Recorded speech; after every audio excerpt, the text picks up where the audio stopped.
Shrimati K Rama, അങ്ങേക്ക് 6 minute.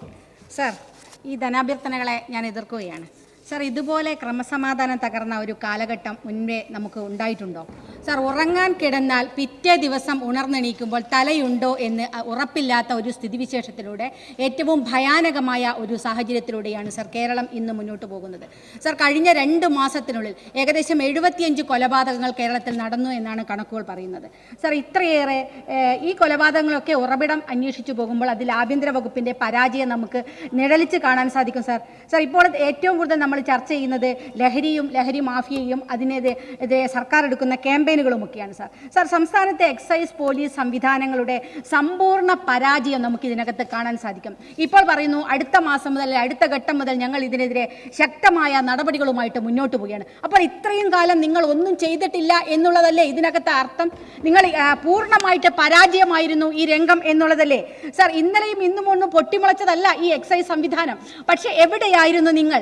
ഈ ഇപ്പോൾ നടത്തുന്ന ഈ റെയ്ഡും കാര്യങ്ങളുമൊക്കെ വളരെ നേരത്തെ തുടങ്ങേണ്ടതല്ലായിരുന്നോ? നിങ്ങളുടെ തണലിലാണ് സർ ഈ ലഹരി മാഫിയ സംഘങ്ങൾ ഇവിടെ വിലസുന്നത്. നിങ്ങൾക്ക് ഒരു ചെറുവിരലനക്കാൻ ഈ കാര്യത്തിൽ സാധിക്കുന്നില്ല. ഇതിന്റെ ഉറവിടം എവിടെയാണെന്ന് കണ്ടെത്തണ്ടേ? ഉറവിടം കണ്ടെത്താനുള്ള എന്ത് പരിശോധനകളാണ്, എന്ത് നിർദ്ദേശങ്ങളാണ് നിങ്ങൾ കൊടുക്കുന്നത്? അതുപോലെ തന്നെ ഇത്തരം കേന്ദ്രങ്ങൾ ലഹരി പാർട്ടികൾ നടത്തുമ്പോൾ അവിടെ നിങ്ങൾ നിശബ്ദരാകുന്നു. കേരളത്തിലെ ഇന്റലിജൻസ് സംവിധാനം, ഈ ഇന്റലിജൻസ് സംവിധാനത്തിന് ഇതൊന്നും അറിയാനുള്ള സാഹചര്യങ്ങളില്ലേ? ഇതൊന്നും അറിയാൻ സാധിക്കുന്നില്ലേ? പിന്നെ എന്തിനാണ് ഈ ഇന്റലിജൻസ് സംവിധാനം? ഇത് എവിടുന്ന് വരുന്നു? ആരാണ് ഇത് കൊണ്ടുവരുന്നത്? ഇത്തരം സംഘടനകളൊക്കെ നടക്കുന്നതിനെ സംബന്ധിച്ച് ലഹരി പാർട്ടികൾ നടക്കുമ്പോഴൊക്കെ ഇതിന്റെ ഉറവിടവും അല്ലെ ഇതിന്റെ കേന്ദ്രങ്ങളുമൊക്കെ ഇതൊന്നും വിവരം ഇന്റലിജൻസിന് ലഭ്യമാകുന്നില്ലെങ്കിൽ പിന്നെ ഈ സംവിധാനം കൊണ്ട് എന്തർത്ഥമാണ് സാർ ഉള്ളത്? സാർ, ബഹുമാനപ്പെട്ട മുഖ്യമന്ത്രി എല്ലാ പ്രസംഗത്തിലും എപ്പോഴും ആവർത്തിക്കുന്ന ഒരു കാര്യമാണ് ഈ നാട് നമ്മുടെ നാട് എന്നതിനെ സംബന്ധിച്ചൊക്കെ. പക്ഷേ ഈ നാട് കഴിഞ്ഞ 10 വർഷമായി കൊലപാതകങ്ങളുടെയും അക്രമികളുടെയും ക്രിമിനലുകളുടെയും മയക്കുമരുന്ന് സംഘങ്ങളുടെയും ഒക്കെ സ്ത്രീപീഡകരുടെയും ഒക്കെ കേന്ദ്രമായിട്ട് മാറിക്കൊണ്ടിരിക്കുന്ന ഒരു സാഹചര്യം ഉണ്ടാകുന്നുണ്ട്. സാർ, ക്രമസമാധാനം പകർന്നു എന്ന് മാത്രമല്ല സാർ, സേനയിലെ അങ്ങേയറ്റം വർഗീയ ചേരിതിരിവുണ്ടാകുന്ന പ്രവർത്തനങ്ങൾ നടത്തുകയാണ് സാർ. ക്രമസമാധാന ചുമതലയിലുള്ള ADGP RSS നേതാക്കളുമായി മണിക്കൂറുകൾ ചർച്ച നടത്തിയെന്ന് പറയുമ്പോൾ അത് എന്ത് ചർച്ചയാണ് നടത്തിയതെന്ന് ഈ സഭയിൽ പറഞ്ഞോ സാർ? എന്തായിരുന്നു ഈ വർഗീയ ശക്തികളുമായിട്ടുള്ള ബന്ധം ഈ പോലീസിന്? അതുപോലെ തൃശ്ശൂർ പൂരം കലക്കിയതുമായി ബന്ധപ്പെട്ടുള്ള വിഷയങ്ങൾ ഉണ്ടാകുന്നു. അത്തരം സംഭവങ്ങൾ ഗവൺമെന്റ് എന്ത് നടപടിയാണ് സാർ എടുത്തിരിക്കുന്നത്? സാർ, ആ വർഗീയ ശക്തികളുമായി ബന്ധമുള്ള ADGPയെ ഇവിടുത്തെ ക്രമസമാധാന ചുമതലയുണ്ടായിരുന്ന ADGPയെ ഇപ്പോൾ DGP ആക്കാനുള്ള ലിസ്റ്റിലേക്ക് ഉൾപ്പെടുത്തിയിരിക്കുന്നു എന്നാണ് കേൾക്കുന്നത്. അപ്പോൾ നിങ്ങൾ ഈ വർഗീയ ശക്തികളുമായിട്ട് എത്രമാത്രം ബന്ധപ്പെട്ടു പോകുന്നുണ്ട് എന്നതിന്റെ ഏറ്റവും പ്രധാനപ്പെട്ട തെളിവ് അത് തന്നെയാണ് സാർ. അത്തരം പ്രശ്നങ്ങളാണ് സാർ ഇവിടെ ഉണ്ടായിക്കൊണ്ടിരിക്കുന്നത്. അതുപോലെ തന്നെ മദ്യനയം സാർ, ഇഷ്ടം പോലെ മദ്യമൊഴുക്കി പണമുണ്ടാക്കുന്ന ഒരു സംവിധാനം സ്ത്രീകളെയും കുട്ടികളെയും തീരാവേദനയിലേക്ക് തള്ളിവിടുന്ന ഒരു സാഹചര്യം ഉണ്ടാവുകയാണ്. ഈ നാട്ടിലെ സ്ത്രീകളൊക്കെ അങ്ങേയറ്റം ദുരിതം അനുഭവിക്കുകയാണ്. മദ്യവർജനമല്ല, മദ്യനിരോധനമല്ല, മദ്യവർജനമാണ് എന്ന് ആണയിടുകയും അതോടൊപ്പം ഇഷ്ടം പോലെ മദ്യശാലകൾ തുറക്കുകയും ചെയ്യുകയാണ് സാർ. സാർ, ടൂറിസം വികസനവും എന്നൊക്കെ നാൾക്കുനാൾ പറഞ്ഞുകൊണ്ടിരിക്കുകയാണ്. ഏതു നേരവും ഉരുവിട്ടുകൊണ്ടിരിക്കുന്ന ഒരു സർക്കാർ. പക്ഷേ ആ ടൂറിസത്തിന് ഈ മന്ത്രിമാരൊക്കെ മദ്യ കമ്പനികളെ ഇവിടെ ആനയിക്കുന്നതിന് ഒരു മടിയുമില്ല സാർ.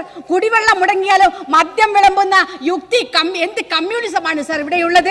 ആ കമ്മ്യൂണിസ്റ്റുകാരാണ് ഈ മദ്യ കമ്പനികളെ ഇവിടെ ആനയിക്കുന്നത്. സാർ, CPM-കാർ മദ്യം കുടിച്ചില്ലെങ്കിലും നാട്ടുകാർ മദ്യം കുടിച്ച് മരിക്കട്ടെ എന്നുള്ളതാണോ സർക്കാരിന്റെ നയം എന്ന് അറിയാനൊരു അതുണ്ട് സാർ. സാർ, അതുപോലെ തന്നെ ജയിലുകൾ, കേരളത്തിലെ ജയിലുകളെ സംബന്ധിച്ച് പറയുക, ജയിലുകൾ അങ്ങേയറ്റം കുറ്റവാളികളെ കൊണ്ട് നിറഞ്ഞിരിക്കുന്ന ജയിലുകൾ. പക്ഷേ അവിടെ മതിയായ ഉദ്യോഗസ്ഥന്മാർ ഉണ്ടാകുന്നില്ല എന്നുള്ളത് നമുക്ക് കാണാൻ സാധിക്കുകയാണ് സാർ.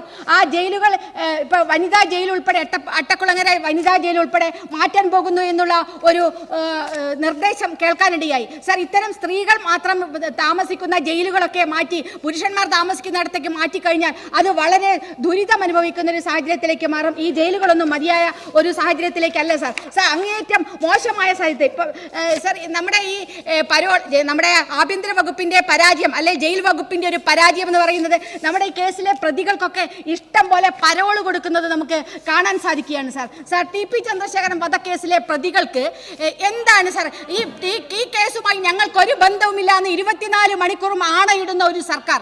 പക്ഷേ ഈ കേസിലെ പ്രതികൾക്ക് ഞങ്ങൾ ഇഷ്ടം പോലെ പുറത്തു കൊടുക്കും. ജയിലിൽ അവരെ നിർത്താൻ ഞങ്ങൾക്ക് സൗകര്യമില്ല, ഞങ്ങൾ ഏറ്റവും കൂടുതൽ കാലം ജയിലിന്റെ പുറത്താണ് താമസിപ്പിക്കുക എന്നുള്ളതാണ് ഈ സർക്കാർ പറഞ്ഞുകൊണ്ടിരിക്കുന്നത്. പരോൾ എങ്ങനെയാണ് സാർ ഇത്ര ഇഷ്ടം പോലെ കിട്ടുന്നത്? ജയിലിൽ എത്ര ക്രിമിനൽ കേസിൽ അകപ്പെട്ട ജയിൽ പുള്ളികൾ ഈ ജയിലിലുണ്ട്, അവർക്കൊക്കെ ഇതുപോലെ പരോൾ കൊടുത്തിട്ടുണ്ടോ? അത് പരിശോധിക്കണം. ഏതെങ്കിലും ഒരു പ്രതികൾക്ക് ഇതുപോലെ പരോളുകൾ ലഭ്യമായിട്ടുണ്ടോ?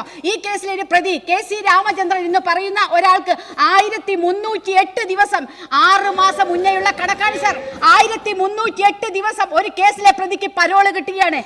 TK രജീഷ് എന്ന് പറയുന്ന പ്രതിക്ക് 1167 ദിവസം പരോൾ ലഭിക്കുന്നു.